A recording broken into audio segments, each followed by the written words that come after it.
नमस्कार। न्यूज 18 में बहुत बहुत बहुत स्वागत है आप सबका। बिहार में जो चुनावी फिजा है वो काफ़ी रौनक इसमें काफ़ी बढ़ गई है। सभी पार्टियां अपने अपने स्तर पे जो बड़े बड़े नेता हैं मैदान में हैं और कांग्रेस की तरफ से भी लगातार प्रयास हो रहा है अपने पुराना जो वोट बैंक है कांग्रेस का ट्रेडिशनल उसको फिर से एक तरह से टच बेस करने की कोशिश हो रही है। लगातार हमारे साथ बातचीत करने के लिए कृष्णा लाबारो जी हैं, कांग्रेस के प्रभारी हैं। कृष्णा जी, बहुत बहुत स्वागत है आपका न्यूज 18 में। धन्यवाद। लगभग 6 महीने हो गए प्रवास करते हुए, बिहार के अलग अलग इलाकों में आप लगातार प्रवास कर रहे हैं। तो आपका प्रारंभिक जो एक्सपीरियंस है, शुरुआती जो अनुभव है, वो किस तरह का, लोगों को किस तरह से देख रहे हैं, पब्लिक को किस तरह से देख रहे हैं, बिहार की जनता को? ये बिहार की जनता बहुत अच्छी है और बहुत समझदार भी है, और सबसे ज़्यादा जो मुझे लगा बहुत राजनीतिक।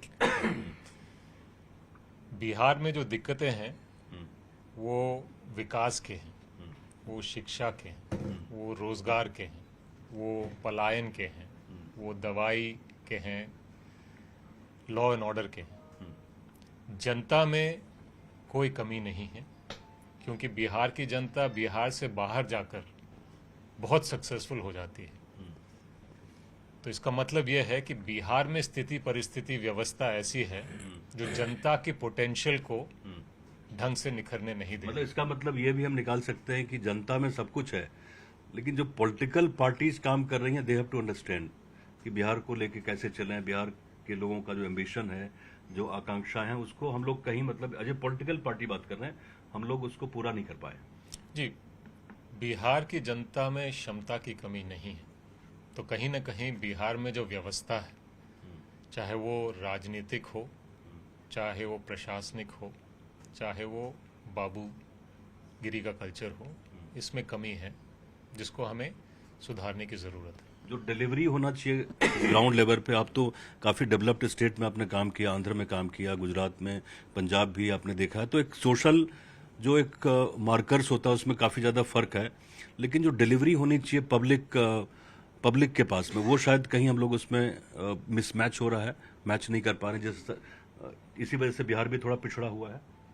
बिल्कुल ऐसा नहीं है कि बिहार में विकास नहीं हो सकता। बिहार में आज़ादी के बाद उद्योग भी लगे, बिजली भी आई और अलग अलग तरीके का विकास भी हुआ।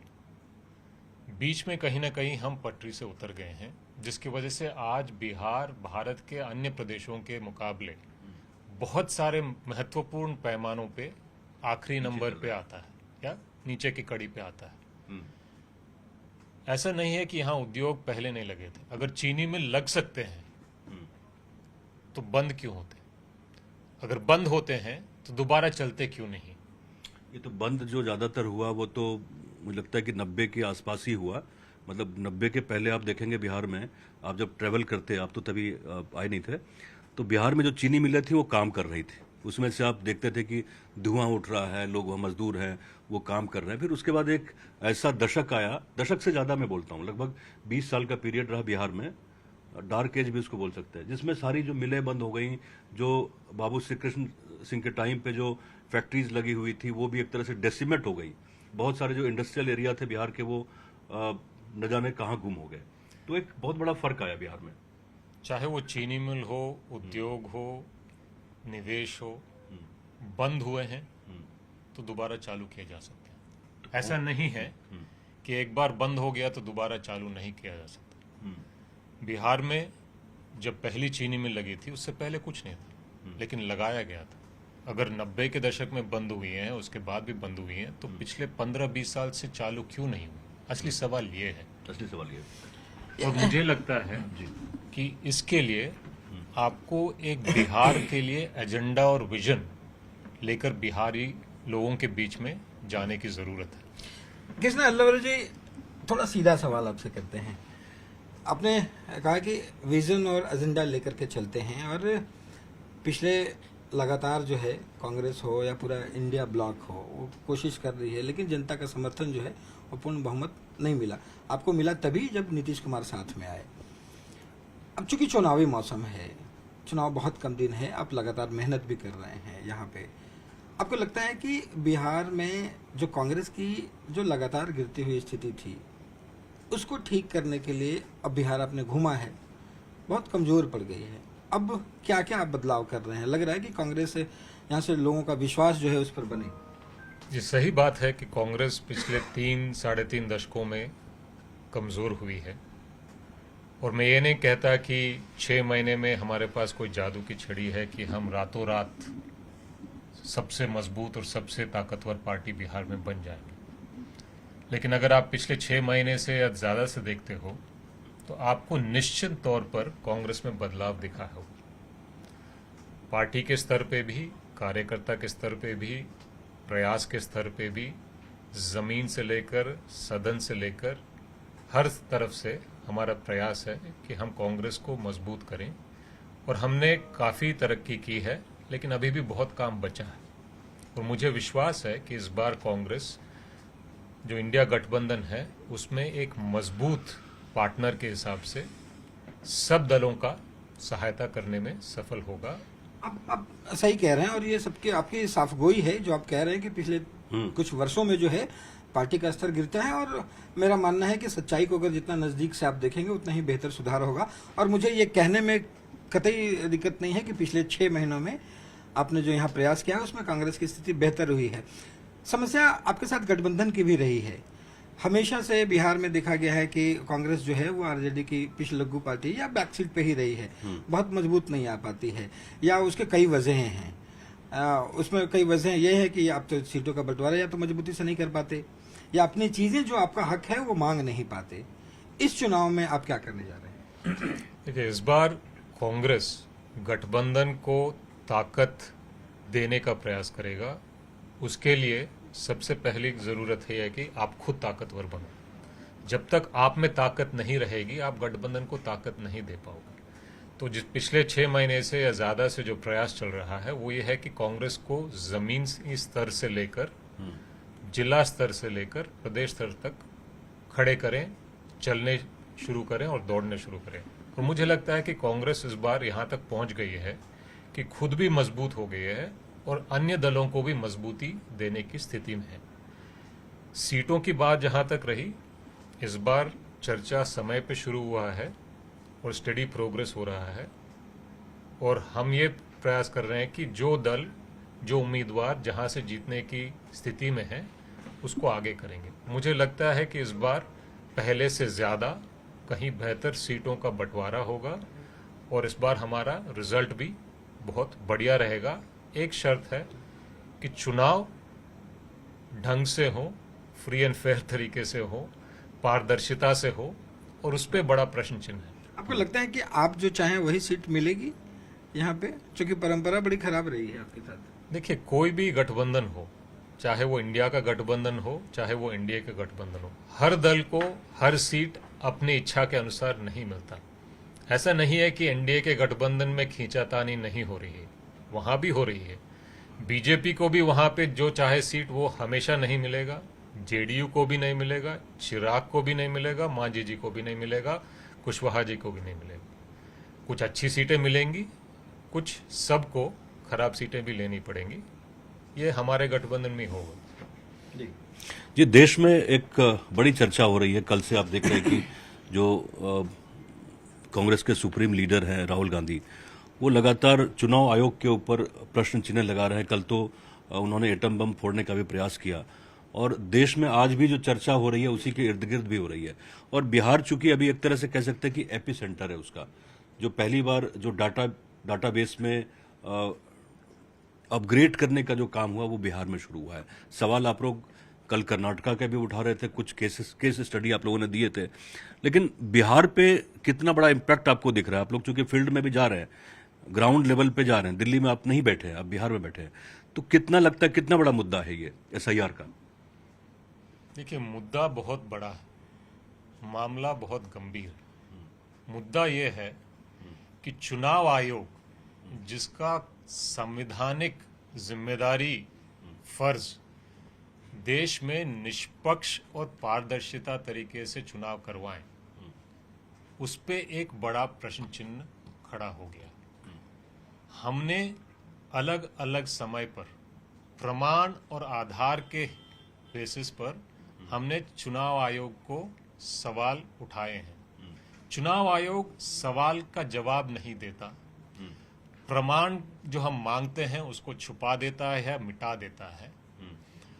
पहले हमने कहा महाराष्ट्र में कि 5 महीने में इतने मतदाता जोड़े गए जो 5 साल में नहीं जोड़े गए, और प्रमाण के साथ हमने चुनाव आयोग को यह बात बताई और सवाल पूछे।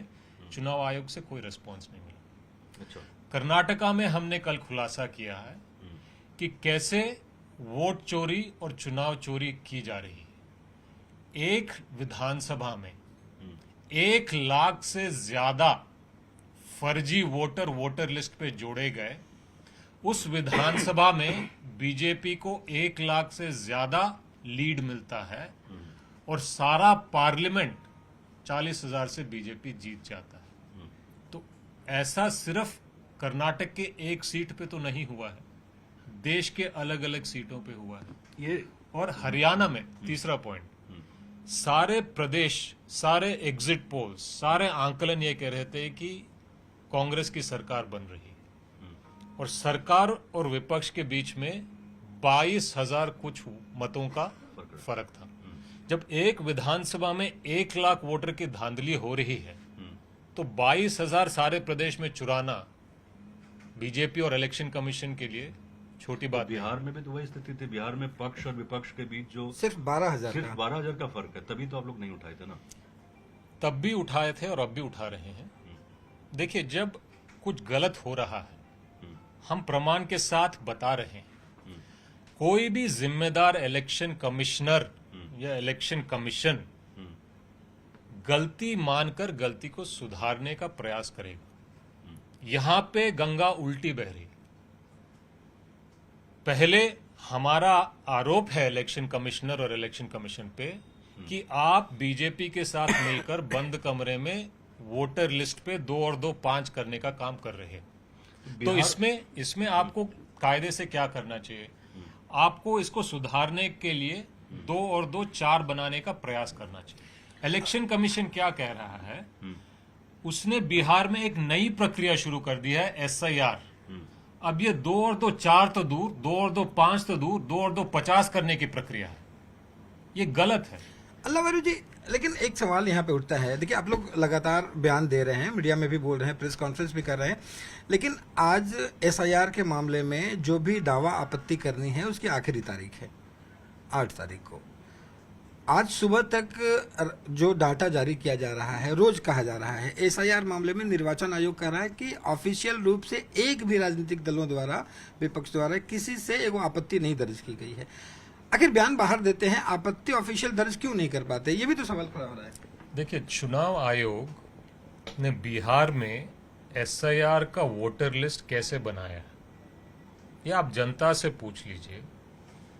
इतने प्रमाण हमने दिए कि भाई घर बैठे बैठे BLO वोटर लिस्ट पे दस्तखत करके भर रहे हैं, कहीं पे बिना दस्तखत के भर रहे हैं, कहीं पे बीजेपी के लोगों के साथ बैठ के भर रहे हैं। और ये घोटाला, ये वोट चोरी, ये स्कैम लाखों करोड़ों के नंबर पे हुआ है। आज तक जिसने गलती किया है उस पे कोई एक्शन नहीं, जिसने खुलासा किया उस पे एक्शन होता है। तो ऐसे चुनाव आयोग कोई भी डेटा निकाले, इसका कोई वजूद ही नहीं। मैं खुलेआम आपके माध्यम से ज्ञानेश कुमार जी और चुनाव आयोग को चुनौती देता हूं। जो SIR की वोटर लिस्ट है, जो उन्होंने 24 जून को ऑर्डर में लिखित रूप से जारी किया है, वो डेटा आप खुलेआम छोड़ दीजिए, दिखा दीजिए कि कौन सा वोटर कैसे चढ़ा है, उस वोट के चढ़ने के पीछे क्या प्रमाण पत्र दाखिल किए गए हैं, और फिर जनता और आप फैसला कीजिए कि ये प्रक्रिया फर्जी है या नहीं है। और मैं दावे के साथ कह सकता हूं, इसीलिए इलेक्शन कमीशन ये डेटा नहीं दिखा रही है। कल तो सुप्रीम कोर्ट ने मांगा है, वहां तो जमा करेंगे ही। वहां पे क्या करेंगे क्या नहीं करेंगे ये वक्त बताएगा, लेकिन जो पहले हमने मांगा है, अभी देखिए 2 हाथ हैं, हाथ बंद है, हम ये दावा कर रहे हैं कि इस हाथ में चोरी का माल है। इलेक्शन कमीशन अगर साफ दिल का है तो क्या करेगा? वो खोल के बताएगा भाई कुछ नहीं। इलेक्शन कमीशन क्या कर रहा है? वो कर रहा है भाई आप लिखित में दो। हकीकत में यही हो रहा है ना भाई, डेटा सबके पास है। आप अगर उस डेटा को इलेक्ट्रॉनिक फॉर्म में खुलेआम करोगे तो आप हमारी बात मत मान लो, किसी निष्पक्ष एजेंसी को लगा दो। डेटा को हम भी अपना एनालिसिस करेंगे, वो भी करेंगे, दूध का दूध पानी का पानी हो जाएगा। आप डेटा ही नहीं दे रहे हो, हम क्या मांग रहे हैं? हम बोल रहे हैं भाई वोटर लिस्ट आप इलेक्ट्रॉनिक फॉर्म में दे दो, हम बता चुनाव देंगे आयोग आपको। कृष्णा जी, चुनाव आयोग भी तो यही कह रहा है ना कि आप रिटर्न में शपथ पत्र, एक एफिडेविट आप दे दीजिए कि इसमें ये गलतियां हुई हैं, we will look into this. नहीं, ये एफिडेविट हम महाराष्ट्र में भी हमने दिया, कर्नाटका में भी हमने खुलेआम दिया। आप जवाब दो। अब वोट हम हमारे क्या मांगे हैं इलेक्शन कमीशन से? बहुत सिंपल मांगे हैं, दो मांगे हैं। देश भर के चुनाव का जो रोल है वो इलेक्ट्रॉनिक फॉर्म में आप रिलीज करो। दूसरा हमारा ये है कि जो सीसीटीवी फुटेज है 5 बजे के बाद जो अचानक वोटिंग बढ़ जाती है वो जनता के बीच में रखो। अगर कोई धांधली नहीं हुई है तो आपको रिलीज करने में कोई दिक्कत नहीं होनी चाहिए। अगर धांधली हो रही है तो आप वही करोगे जो ज्ञानेश कुमार जी और इलेक्शन कमीशन कर रहे हैं। ना वोटर लिस्ट आप इलेक्ट्रॉनिक फॉर्म में दे रहे हो, ना सीसीटीवी फुटेज रिलीज कर रहे हो। मतलब वोटर लिस्ट पे बड़ी लेवल पे धांधली होगी, सीसीटीवी फुटेज में बहुत सारी चीजें ऐसी निकलेंगी जिससे आपको दिक्कत होगा। तो बिहार में कितनी लगता है कि किस स्तर पे, या जो धांधली का नेचर है वो किस तरह का है? पहले जैसे मैंने सिंपल तरीके से बोला, एक विधानसभा में आपने 1 लाख वोट बढ़ाए और ये देश के हर विधानसभा में किस तरह से बढ़ा है? मतलब व्हाट इज द नकली वोट बढ़ाए, मोडस ऑपरेंडी?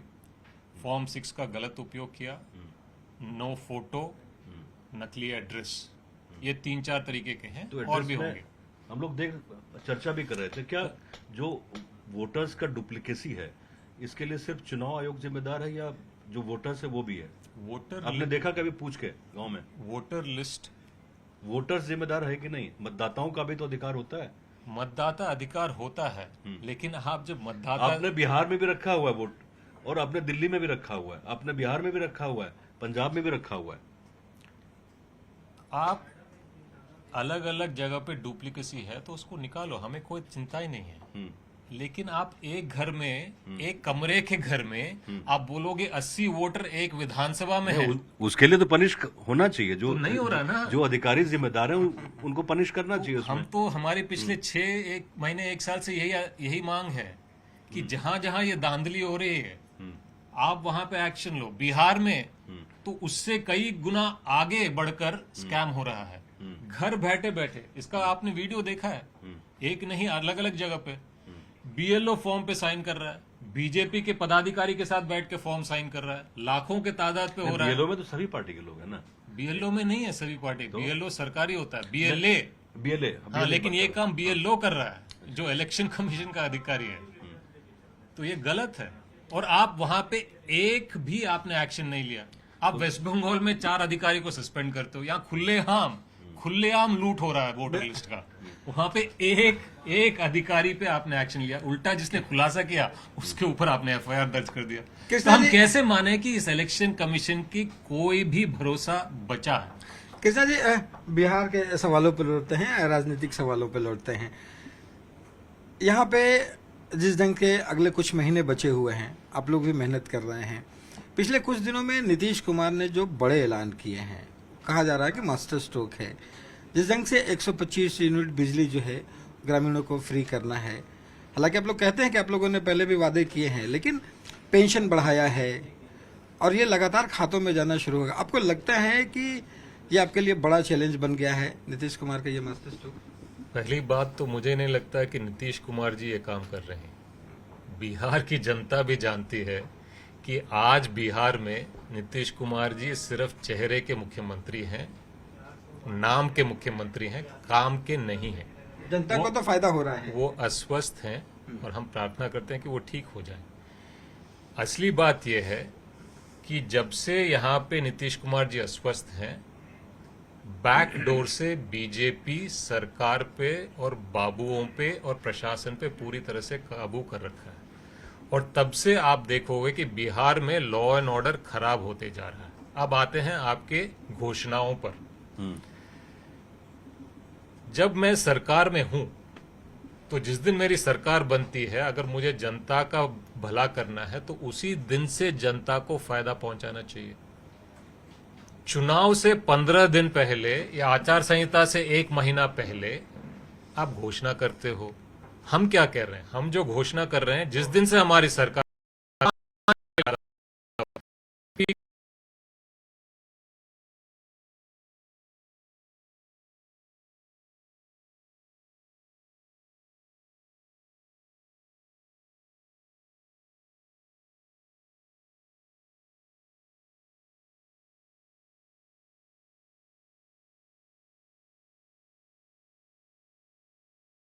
ये वादे तो चलिए ठीक है, ये आपके वादे हैं और ये जनता तय करेगी कि आपका जो कह रहे हैं या इसमें नीतीश मैं कुमार एक बात कहना चाहूंगा, लेकिन ये सिर्फ हमारे वादे नहीं हैं।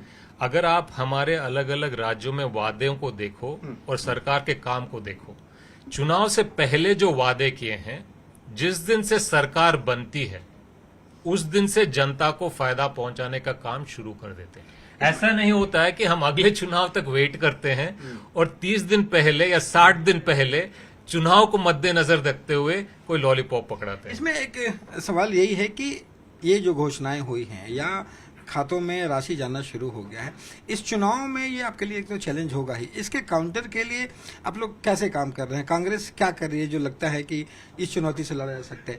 एज ए बिहार प्रभारी रहते हुए कौन कौन से आप नया आइडियाज ला रहे हैं और क्या नया बिहार में करने जा रहे हैं? देखिए, हमारा शुरुआत जो है, हम ये चाहते हैं कि बिहार के लिए, बिहार के विकास के लिए, बिहार के लोगों की भलाई के लिए एक बड़ा एजेंडा, बड़ा विजन लेके हम चलें। हमारा बिहार और बिहार के लोगों के लिए क्या विजन है, वो ये है कि बिहार में कमाई, पढ़ाई, दवाई और सामाजिक न्याय को मजबूत करें। बेहतर बिहार बनाने के लिए ये एजेंडा जरूरी है। एक बेहतरीन बिहार बनाने के लिए ये एजेंडा जरूरी है। अब कमाई हर बिहारी की सरदर्दी है, दिल का दर्द है। इसके लिए हम क्या कह रहे हैं?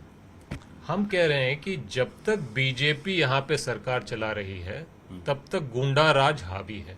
क्राइम बढ़ता जा रहा है, पेपर लीक बढ़ते जा रहे हैं, माफिया मजबूत होता जा रहा है, मर्डर होते जा रहे हैं, रेप होता जा रहा है। बीजेपी बिहार में सरकार चलाकर बिहार को भारत का क्राइम कैपिटल बना दिया है।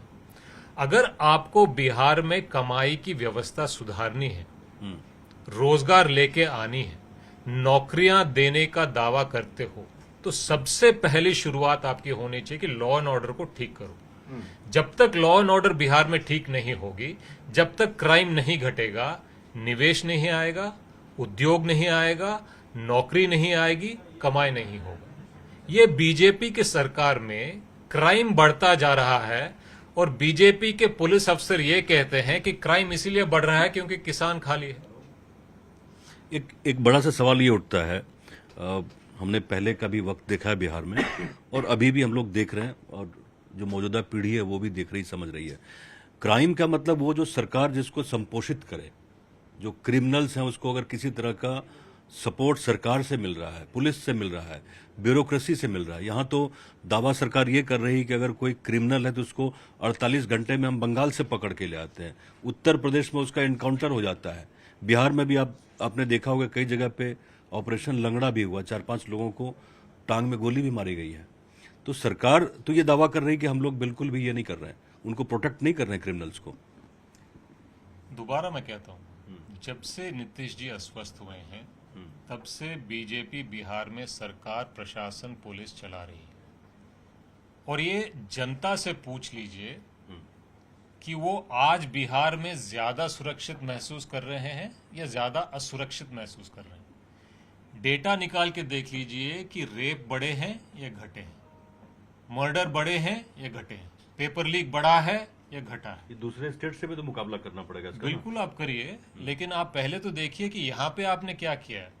जब नीतीश जी स्वस्थ थे तब इतनी बुरी हाल नहीं थी। जब से बीजेपी यहाँ पे सरकार चला रही है, तब से क्राइम का ग्राफ ऐसे गया है। ऐसा तो नहीं कि विपक्ष इसको हाइप कर रहा है कि इसको कानून आपको का कि- मुद्दा भाई, बनाओ विपक्ष की बात मत मानो। और ये है कि पहले बहुत अच्छा सवाल जो है। नीतीश कुमार का जो स्ट्रांग पॉइंट रहा था वो लॉ एंड ऑर्डर लाना था। 2005 में जब उनकी सरकार बनी तो सुशासन के लिए जाने जाते थे, तो एक मानक बना कि नहीं, नीतीश कुमार सुशासन बाबू हैं, अगर उन पे अटैक करना है तो कानून व्यवस्था पे अटैक कीजिए। नीतीश बाबू पे हम अटैक नहीं कर रहे हैं, आप बहुत क्लियरली मैं बोल रहा हूँ, स्पष्ट तरीके से बोल रहा हूँ। बीजेपी बिहार में सरकार चला रही है और जब से ये शुरू हुआ है लॉ एंड ऑर्डर का खराब हुआ है और क्राइम का ग्राफ बढ़ा है। आप उनके मंत्रियों को उठा के देख लीजिए। जीवेश मिश्रा किसके मंत्री हैं? बीजेपी के मंत्री हैं। जब तक नीतीश जी स्वस्थ थे उन्होंने इनको रखा नहीं होगा। अगर रखा भी है तो जिस दिन ये बात निकल के आएगी ये आदमी ने नकली दवा बेचकर लोगों का स्वास्थ्य बिगाड़कर जेब भरा है, उस दिन अगर नीतीश बाबू अपने होश में होते तो इसको मंत्रिमंडल में 1 मिनट के लिए भी नहीं रखते। वो सारे प्रोग्राम में तो जा रहे नीतीश जी, आपने देखा होगा पिछले दिनों प्राइम मिनिस्टर के साथ में उन्होंने 10 मिनट का भाषण भी दिया है। हाँ, नीतीश नीतीश जी से आप पूछ के दिखा दीजिए बिना कागज का कि उनके मंत्रिमंडल में मंत्रियों का नाम बता दें या टॉप 10 पुलिस ऑफिसर के नाम बता दें बिना पेपर देखे हुए। जनता जानती है कि वो अस्वस्थ हैं और उसमें उनकी कोई गलती नहीं है। जनता जानती है कि आज बिहार में बीजेपी सरकार चला रही है, तो बीजेपी तो और बड़ा उसके पार्टनर नहीं ना। जब से उसने सरकार चलाना शुरू किया है तब से क्राइम का ग्राफ बढ़ा है, पेपर लीक बढ़े हैं, रेप बढ़ा है, मर्डर बढ़ा है, बड़े बिजनेसमैन का घर के बाहर मर्डर हो जाता है, किसी और को हॉस्पिटल के अंदर सीसीटीवी कैमरा के अंदर फिल्मों की तरह आकर उसको उड़ा दिया जाता है। अगर मान लीजिए कि 2 ग्रुप के बीच में आपसी रंजिश है, आपसी लड़ाई है, आपसी तनातनी है और एक गैंग का आदमी आता है दूसरे को मार देता है, तो पुलिस उसमें क्या कर सकती है? उसमें प्रिवेंट तो मतलब एन मौके पे जाके कोई भी नहीं कर सकता। बॉम्बे में भी इस तरह का चीज हमने देखा है, आपने भी देखा होगा कि आता है गैंग के बीच में लड़ाई होती है, मार के चला जाता है दूसरा। मुजफ्फरपुर में उस दलित बेटी को कौन सा ग्रुप की थी? खेमका जी कौन से डॉन थे? ये तो 2 उदाहरण है। ऐसे तो आप अखबार उठा के देख लीजिए और मुझे बता दीजिए हर रोज जो क्राइम के डेटा आ रहा है उसमें कौन गैंगस्टर है कौन नहीं है। कोई भी जो हत्या हो रही है उसके पीछे एक मोटिव होता है, हम लोग सभी जानते हैं। आप मुझे लग रहा है कि आप क्राइम को डिफेंड कर रहे हैं या क्राइम को फाइट कर रहे हैं? हम क्राइम नहीं, आप क्राइम का जो साइकोलॉजी उसको समझते हैं। मेरी बात कि मोटिव तो होता है ना, किसी को आम आदमी को थोड़े ना मार रहा है। अगर किसी ने कोई बदमाशी किया तो उसको दूसरा मार सकता है, मार दिया उसको। कैसी बात कर रहे हो आप? शेरू गैंग का एग्जाम्पल दे रहा हूँ ना, मैं एग्जाम्पल दे रहा हूँ। पारस हॉस्पिटल का देख लीजिए क्या हुआ। गरीब बेटी, हाँ बेटी वाली बात तो वो समझ गया। तो वो क्या समझ गए? खेमका जी को का क्या गलती थी बताइए आप, बताइए मुझे। लेकिन एक चीज और सबसे बड़ी बात, पुलिस क्या कह रही है? पुलिस कह रही है कि क्राइम इसीलिए बढ़ रहा है क्योंकि किसान खाली है।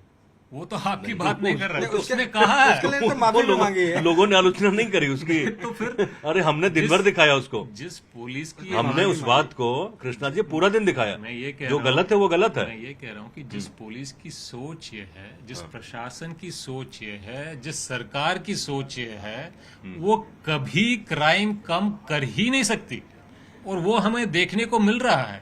जब से बिहार में बीजेपी की सरकार चल रही है तब से क्राइम का ग्राफ बढ़ता जा रहा है।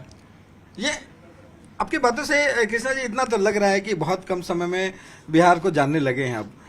लगता है कि हाँ बिहार की सियासत को बहुत बेहतर तरीके से समझ गए हैं बहुत कम दिनों में। बिहार इतनी बड़ी जगह है और इतनी इनकी पुरानी परंपरा है, इतिहास है कि इसको कोई 6 महीने में क्या 6 पीढ़ी में भी नहीं समझ पाएगा।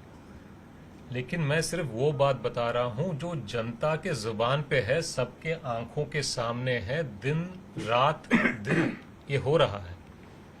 इसमें कोई दो राय नहीं है कि बीजेपी के बिहार के सरकार में क्राइम का ग्राफ बढ़ रहा है और जब तक ये कम नहीं होगा, जब तक आप बिहार से बीजेपी को उखाड़ के नहीं फेंकोगे, क्राइम को कम नहीं करोगे, तो निवेश नहीं आएगा, उद्योग नहीं आएगा, रोजगार नहीं बढ़ेगा, नौकरी नहीं बढ़ेगी।